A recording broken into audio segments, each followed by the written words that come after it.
Hi friends, welcome to my channel. மாதத்திலேயே மகத்தான மாதம் என்னவென்றால் அது மாசி மகம்தான்.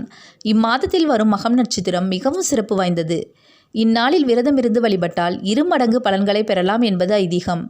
மாசி மகம் பற்றிய சில தகவல்களை இப்பதிவின் வாயிலாக தெரிந்து கொள்ளலாம். மாசி மகம் என்பது நம் அனைவருக்கும் தெரியும். மாசி மகம் ஏன் கொண்டாடப்படுகிறது என்பதன் வரலாற்றை பற்றி தெரிந்து கொள்ளலாம். மாசி மாத பௌர்ணமியோடு மகம் நட்சத்திரமும் கூடி வரும் நாளைத்தான் மாசி மகமாக கொண்டாடுகிறோம். தமிழ்நாட்டில் 12 ஆண்டுகளுக்கு ஒருமுறை கும்பகோணத்தில் கும்பேஸ்வரர் கோயிலில் மாசி மக திருவிழா சிறப்பாக நடைபெறும். அன்றைய தினத்தில் யமுனை, சரஸ்வதி, கோதாவரி, நர்மதா, சிந்து, காவேரி போன்ற 12 நதிகள் மக்கள் கழுவிய பாவச் சுமைகளை அகற்றி புனிதம் பெற அங்கு வருவதாகவும், குரு சிம்ம ராசிக்கு வரும் இந்நாளில் எல்லோரும் கடலில் நீராடி நற்பேறு பெறுவர் என்பதும் ஐதீகம். மாசி மகம் கொண்டாடப்படுவதற்கு பல காரணங்கள் கூறப்படுகிறது. அதனை பற்றி தெரிந்து கொள்ளலாம். முன்பு ஒரு காலத்தில் வர்ண பகவானை பிடித்த பிரம்மஹத்தி அவரை கடலுக்குள் ஒளித்து வைத்திருந்தது.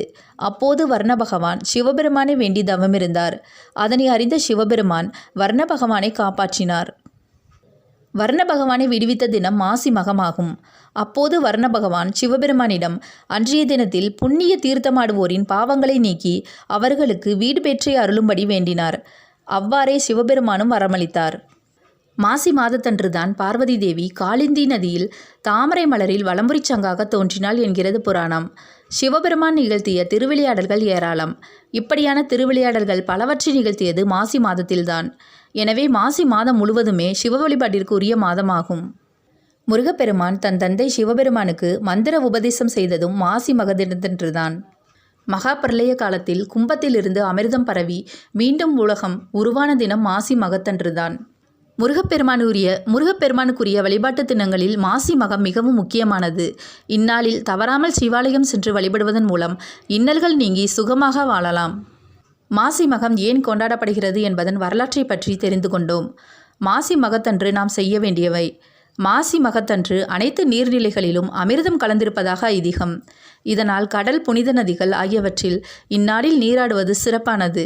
இந்த நாளில் புனித நீராடினால் நாம் தெரிந்தும் தெரியாமலும் செய்த பாவங்கள் விலகும், சுபிக்ஷம் பெருகும்.